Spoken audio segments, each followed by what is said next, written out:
तो इसलिए शरीर और आत्मा के बारे में पूरा समझाया भगवान कृष्ण। अर्जुन को कहते हैं, पूरा विस्तार से सुनाते हैं, पूरा विस्तार से समझाते हैं ये शरीर क्या है, आत्मा क्या है, सूक्ष्म शरीर और स्थूल शरीर क्या है। तो आइए,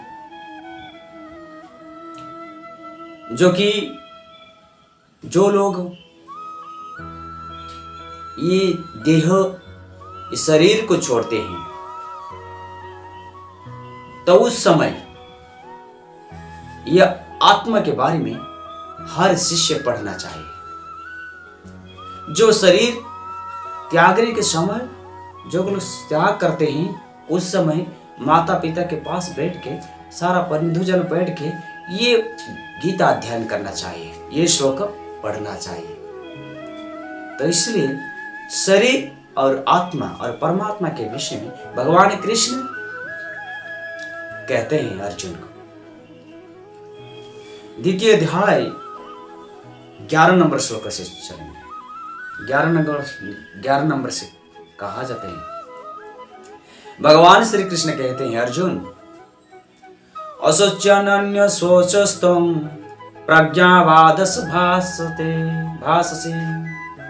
गतस्वन गतासुश्च नानु शोचन्ति पंडिताः। असोच्यन्य सोचस्तम प्रज्ञावादंश्च भाससे गतस्वन गतासुश्च नानु शोचन्ति पंडिताः। भगवान कहते हैं, अर्जुन तुम पांडित्यपूर्ण वचन करते हुए उनके लिए शोक कर रही हो जो शोक करने के लिए योग्य नहीं है। जो विद्वान होता है वो न जीवित के लिए न मृत्यु के लिए कभी भी शोक नहीं करते। न तेवाहं जातु नासं न त्वं नेमे जनाधिपः न चैवं न भविष्यामहं सर्वे वयमतः परम्। ऐसा कभी नहीं हुआ कि मैं न रहा हूं या तुम न रहे हो, अथवा ये समस्त राजा महाराजा न रहे हो, और न ऐसा है कि भविष्य में हम लोग नहीं रहेंगे। भगवान कृष्ण को समझाते हैं, क्योंकि अर्जुन तो दुख है ना, अपना गांव बंधु बांधव को देखकर, भैया गुरुजन और गुरुदेव को देखकर मैं कैसे उलट कर बाण चलाऊंगा और युद्ध करेंगे, तो इसलिए शोक कर रही है अर्जुन।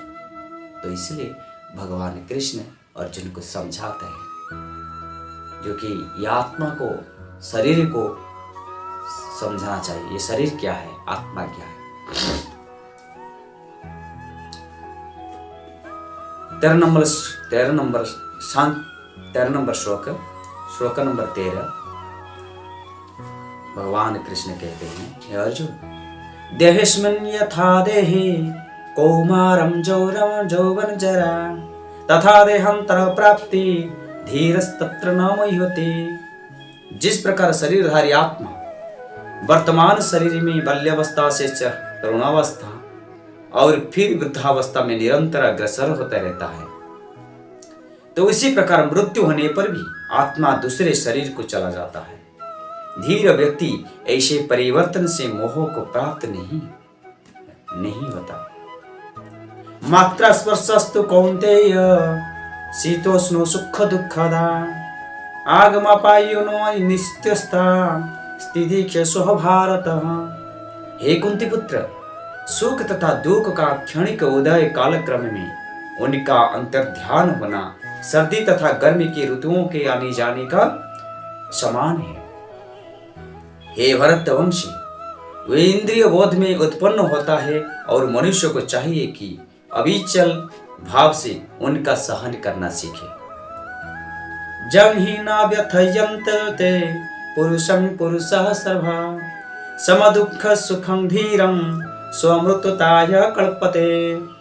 हे अर्जुन, जो पुरुष सुख तथा दुख में विचलित नहीं होता और इन दोनों में समभावपन्न रखता है, वो निश्चित रूप से ही मुक्ति के लिए योग्य है। ना सतो विद्यते भावो न भावो विद्यते सतः उभयरोपि दृष्टम ते स्तनयो सत्वदर्शभी। तत्वदर्शियों ने यह निष्कर्ष निकला है कि भौतिक शरीर का तो कोई चिरस्थायित्व नहीं, किंतु सत्य आत्मा अपरिवर्तित रहते हैं। उन्होंने इन दोनों की प्रकृति के अध्ययन द्वारा यह निष्कर्ष निकला है। अविनाशी तो तद्विद्धि जेन सर्वमेदं ततम् विनाशमं व्ययं स्यास्य न कश्चित् कर्तुमर्हति। जो सारे शरीर में व्याप्त है उसे ही तुम अविनाशी समझो। उस अव्यय आत्मा को नष्ट करने में कोई भी समर्थ नहीं है। शताशतोपनिषद में दिया गया है कि बालाग्र शतभागस्य शतधा कल्पतस्य च भागजीवो स्वविज्ञेयो स चानन्त्यय कल्पते। यदि बाल हमारा आंखों का जो बाल है और बाल का अग्रभाग को 100 भाग विभाजित किया जाए, वो फिर इनमें से प्रत्येक भाग को 100 भाग विभाजित किया जाए, तो इस तरह के प्रत्येक भाग की माप जो है पर वो है आत्मा का परिमाप, आत्मा का आकार। अंतवंत इमे देहा नित्य सुप्तः शरीरिणः अनाशिनः प्रमेयस्य तस्माद् युद्धस्य भारत। अविनाशी, अप्रमेय तथा शाश्वत जीव के भौतिक शरीर का अंत है। अतः हे भरतवंशी अर्जुन, तुम युद्ध करो। जयेनं व्यतिहंतारं जश्चैनं मन्यते हतम् उभतो न विजानीतो नायं हन्ति न हन्यते। जो इस जीवात्मा को मारने वाला समझाता है तथा जो इस मरा हुआ समझाता है, वे दोनों ही अज्ञानी हैं, क्योंकि आत्मा ना मरता है न मरा जाता है। न जयते म्रियते वा कदाचिन् नायं भूत्वा भावित न भूये अजो नित्यो शाश्वतोऽयं पुराणो न हन्यते हन्यमाने शरीरे। आत्मा के लिए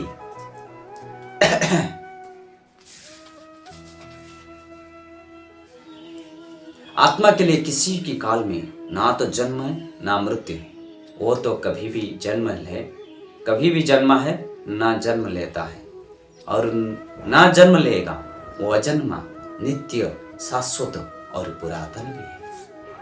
शरीर के मारे जाने पर आत्मा कभी भी नहीं मरता। वेदा विनाशनं नित्यं जयेनमजं व्ययम् कथं स पुरुषः पार्थ कं घातयन्ति हन्ति कम्। हे पार्थ, जो व्यक्ति यह जानता है कि आत्मा विनाशी, अजन्मा और शाश्वत है तथा अव्यय है, वो भला किसी को कैसे मार सकता है या मरवा सकता है। वंशंसि जिन्नानि यथा विहायो नवानि गृहाणाति नरोपराणि तथा शरीराणि विहायो जिन्नानि अन्यानि संजाति नवानि देहि। जिस प्रकार मनुष्य पुराने वस्त्र को त्याग कर नए वस्त्र को धारण करते हैं, उसी प्रकार आत्मा पुराने तथा व्यर्थ के शरीर को त्याग कर नवीन भौतिक शरीर को धारण करता है।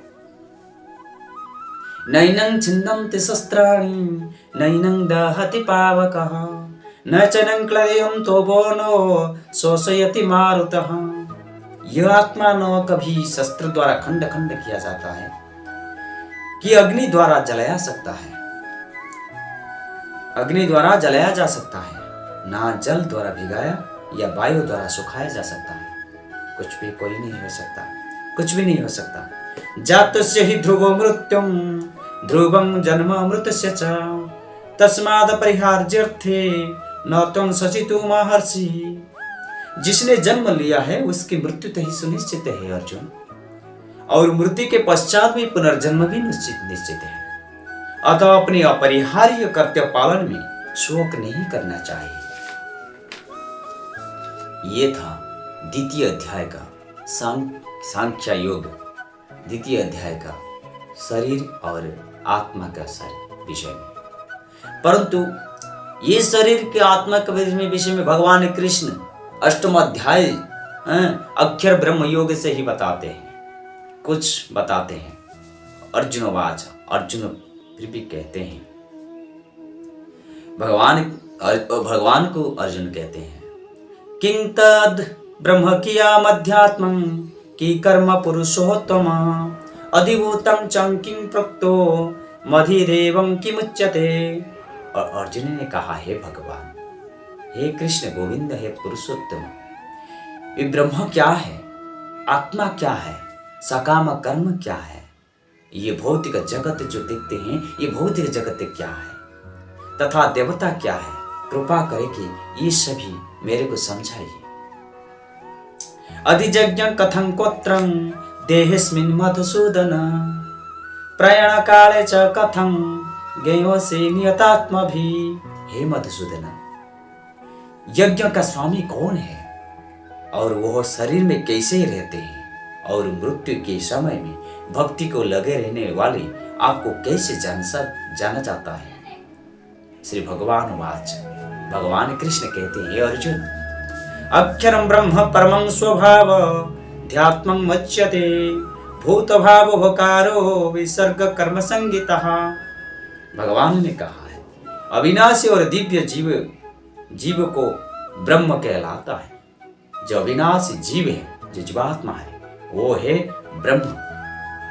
तो और उसका नित्य स्वभाव आध्यात्म या आत्मा कहलाता है। जीव भौतिक शरीर से संबंधित गतिविधि कर्म या सकाम कर्म कहलाता है। जो जीवात्मा ये भौतिक शरीर में संबंध रख कर्म करते हैं उसको सकाम कर्म कहते हैं, सकाम कर्म कहलाते हैं।